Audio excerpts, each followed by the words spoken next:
माहौल चल रहा है अभी दिव्या कुमारी का चल रहा है फिलहाल तो। दिव्या कुमारी, हाँ सर दिव्या कुमारी का यहाँ तो ये हमारा भी दिव्या कुमारी जी है। दिव्या कुमारी जी का ठीक ठाक चल रहा है माहौल तो।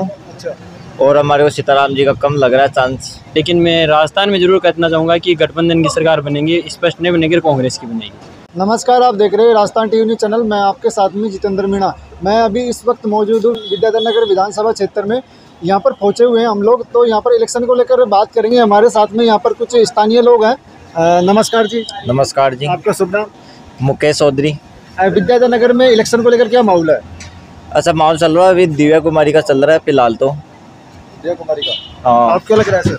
दिव्या कुमारी, आपको क्या लग रहा है सर? हाँ सर दिव्या कुमारी का यहाँ तो ये हमारा भी दिव्या कुमारी जी है। दिव्या कुमारी जी का ठीक ठाक चल रहा है माहौल तो। अच्छा। और हमारे को सीताराम जी का कम लग रहा है चांस। कांग्रेस क्यों नहीं? कांग्रेस तो अब जो काम करे वो इनका ही दावेदारी ठोकेंगे वो तो। कि आप गहलोत सरकार से कितना संतुष्ट है? सर 50% है क्योंकि इसमें पेपर लीक ज़्यादा हो रहे हैं यार, बस कंट्रोल नहीं पाए पेपर। हर एग्जाम पेपर लीक हो रहे हैं, रीट पेपर लीक हो गए हैं और एग्जामों के पेपर लीक हो रहे हैं, इसलिए 50-50 है। गहलोत के द्वारा जो योजनाएं चलाई गई है मुफ्त में, उसके बारे में कुछ कहना चाहोगे? नहीं सर योजना अच्छी है, चिकित्सा की भी अच्छी है, मोबाइल भी महिलाओं को दे रहे हैं और योजना भी अच्छी है। सबसे बढ़िया स्वास्थ्य की है, 25 लाख का इलाज फ्री दे रहे हैं, 10 लाख का बीमा दे रहे हैं, ये अच्छी योजना है। युवाओं के लिए गहलोत सरकार ने क्या किया? युवाओं के लिए वैकेंसी तो अच्छी निकली, उसमें पेपर लीक ज़्यादा हो रहे हैं। सबसे बड़ी प्रॉब्लम पेपर की हो रही है इसमें। पेपर लीक को लेकर के ईडी पे जो कार्रवाई हुई है उसको आप किस नज़र से देखोगे? नहीं सर सही है कार्रवाई तो, तभी तो पेपर लीक रुकेगा। नहीं पहले हो जाते और भी अच्छा होता, 2-4 पेपर कम लीक होते, ये पता चल जाता है गवर्नमेंट को। आपको क्या लग रहा है राजस्थान के अंदर? राजस्थान के अंदर हमारा तो यही लग रहा है कि बीजेपी आएगी। हाँ, कांग्रेस ने जो विकास करवाया है उसके बारे में किस नज़र से देखते हो? वो तो यही है कि देखो जो सरकार देती है वो अपना उसी टाइम करवाती है जब इलेक्शन आने होते। बाकी सपोर्ट जो है वो बीजेपी को ही रहेगा, बीजेपी का ही है अपना माहौल। क्या इस बार सरकार रिपीट होगी? रिपीट तो नहीं होगी शायद, हाँ, जहाँ तक मेरा है विचार है। यहाँ पर क्या माहौल है विद्याधर नगर में इलेक्शन को लेकर? सर बीजेपी के। कांग्रेस क्यों नहीं? कांग्रेस का काम सीन ये किसी के मतलब अपने स्वार्थ के लिए करते हैं, वो देश के लिए नहीं कर रहे। राजस्थान में आप क्या देखते हो, परिवर्तन या रिपीट? सर परिवर्तन देखना चाहेंगे सर। आप राजस्थान में जो गहलोत सरकार के जो विकास कामकाज से कितने संतुष्ट हो? सर कामकाज तो है सर ठीक है, पर उसकी जो मतलब राजनीति है, जो कार्य है, उसमें थोड़ी सही नहीं है सर।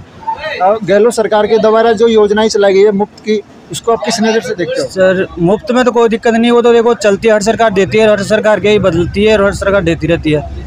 पर जो देश के लिए काम कर रहे हैं ना वो नहीं कर रहे सर। जैसे राजस्थान के लिए विकास होना चाहिए ना, अच्छी तरह विकास होना चाहिए, वो नहीं हो रहा सर। लेकिन मैं राजस्थान में जरूर कहना चाहूँगा कि गठबंधन की सरकार बनेगी, स्पष्ट नहीं बनेगी, कांग्रेस की बनेगी। राजस्थान में मंत्रियों के ऊपर छापे पड़ रहे हैं, जिसमें गहलोत के बेटे को भी वहाँ पर दिल्ली भेजा गया है, उसके बाद आप क्या कहते हैं? देखो ईडी का काम है, ईडी का काम करेगी वो, जहाँ भी उसको भ्रष्टाचार दिखेगा उसको सूचना मिल जाएगी। लेकिन ये गलत चीज़ है कि जैसे चुनाव सामने आते हैं या कोई भी मुद्दा होता है उस टाइम ईडी आती है और विपक्ष सरकार के खिलाफ आती है। अभी आपको पता होगा, आप तो मीडिया से हैं कि यूपी के अंदर क्या चल रहा है। नरेंद्र सिंह तोमर का बेटे का वीडियो वायरल हो रहा है 18 करोड़ का, वहाँ पे ईडी गई, वहाँ समन मिला उसको? क्यों नहीं मिल रहा? क्योंकि बीजेपी के पास हथियार है कि बच्चा विकास का मुद्दा है नहीं, बेरोजगारी की बात करते नहीं वो। कभी वो नरेंद्र मोदी अमित शाह आके बात किया है प्लेटफॉर्म पे सामने की बेरोजगारी क्या है, महंगाई क्या हो रही है। राजस्थान में कितनी बेरोजगार देखते हो? राजस्थान में बेरोजगारी है, मना नहीं करता मैं, किसी सरकार का फेवर नहीं कर रहा, लेकिन राजस्थान में कांग्रेस ठीक काम कर रही है, मैं मानता हूँ। 5 साल गहलोत सरकार रही है तो बेरोजगारी दूर क्यों नहीं?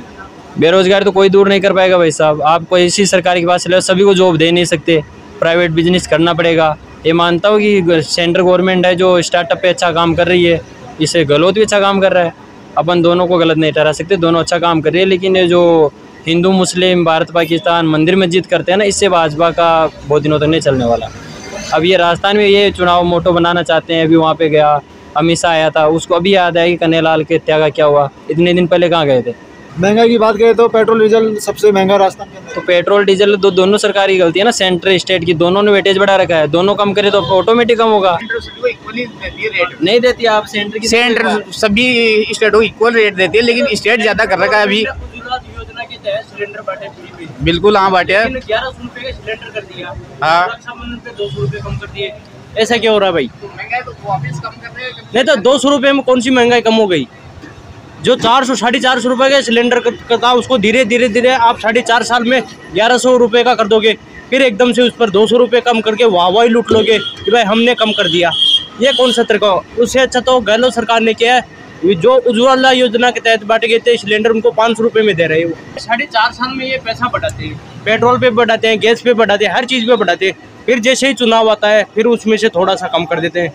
ये इस तरीके से महंगाई कम थोड़ी होगी। आपके कहने के अनुसार दोनों सरकार जिम्मेदार है? दोनों सरकार जिम्मेदार है इस मामले में। और अभी प्याज का भाव एकदम से 70-80 रुपये हो गया। आम आदमी की महंगाई दूर करने का वादा करते हैं, लेकिन अचानक से महंगाई बढ़ा देते हैं। तो कालाबाजारी रोक नहीं पा रही, उसके लिए कोई इनके पास कानून नहीं है, तो इसके लिए तो ये दोनों जिम्मेदार है। आपकी बार क्या लगता है राजस्थान के अंदर परिवर्तन होएगा, फिर रिपीट होगी? बिल्कुल नहीं होगा, रिपीट होगी सरकार, रिपीट ही होगी, क्योंकि गहलोत सरकार है जो आम जन तक पहुंची है।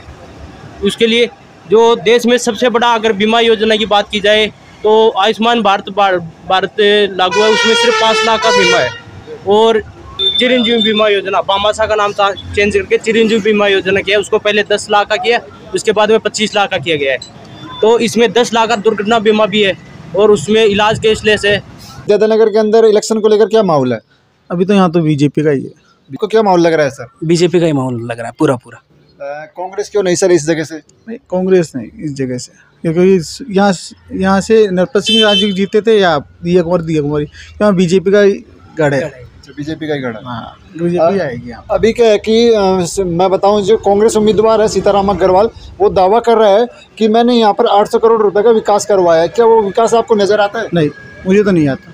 कहाँ क्या करवाया उसने, बताओ मुझे आप क्या करवाया? आपको क्या लगता है? जब वो विधायक ही नहीं थे यहाँ से तो 800 करोड़ रुपए कैसे लगवाएंगे? वो तो दावा कर रहे हैं। हाँ, जो झूठा दावा है, नहीं करवाया उन्होंने कुछ। राजस्थान के अंदर सरकार है, चेंज होगी या फिर रिपीट होगी? चेंज होगी इस बार चेंज होगी। आपको क्या लगता है सर? बिल्कुल चेंज होगी, हर 5 साल में चेंज होती है राजस्थान में। मैं बात करूँ तो गहलोत सरकार की जो योजनाएं हैं, स्मार्टफोन योजना हो गया, मुफ्त की योजना है, उसके बारे में क्या कहना चाहोगे आप? मीडियम क्लास को उसने कुछ भी नहीं दिया। क्या दिया मीडियम क्लास वालों को? कुछ भी नहीं दिया, ना तो फ़ोन मिले ना कुछ मिले। ये सब सिर्फ घोषणा ही है, कुछ भी नहीं है मीडियम क्लास वाले को। आपको क्या लगता है सर? सब कोरी घोषणा है। स्मार्टफोन योजना में उन्होंने 5% भी नहीं बांटे। 3 साल हो गए हैं, देंगे हर बजट में उन्होंने करी घोषणा। और जयपुर में भी शहर में करी थी घोषणा कि हम नगर निगम में इतना पैसा देंगे, कुछ भी नहीं हुआ, केवल कोरी घोषणा करते हैं। बहुमत में आती है तो सीएम आप किसको देखना चाहोगे? बीजेपी बहुमत में आती है तो हम वसुंधरा को तो नहीं देंगे, नया चेहरा चाहिए हमें। बीजेपी अगर बहुमत में आई तो केंद्रीय रेल मंत्री जो अश्विनी वैष्णव है, मेरे हिसाब से वो मुख्यमंत्री बनेंगे। कांग्रेस क्यों नहीं? क्योंकि कांग्रेस तुष्टिकरण की नीति करती है। क्या तुष्टिकरण कर दिया उन्होंने? अभी महीने भर पहले रामगंज सुभाष चौक में टक्कर हो गई थी हिंदू मुस्लिम लड़कों में, तो वो मुस्लिम के मर जाने से उसको 50 लाख रुपए तुरंत दे दिए, 2 दिन के अंदर चेक बना दिया। उनकी जगह अगर हिंदू होता तो उसको 5 लाख का भी चेक नहीं मिलता, और दर दर भटकते रहते हैं उसके परिवार वाले। आपका क्या कहना है सर? जैसे उन्होंने कन्हैया लाल को मारा, इन्होंने कन्हैया लाल को क्या दिया? कुछ भी नहीं दिया अभी तक तो। और उसको एक दिन में दूध की डेयरी दे दी, 50 लाख रुपए दे दिए, 2 दिन में सब कुछ कर दिया। इसका प्रभाव कांग्रेस सरकार के ऊपर पड़ेगा? बिल्कुल 100% पड़ेगा। आपको क्या लगता है? 100% पड़ेगा।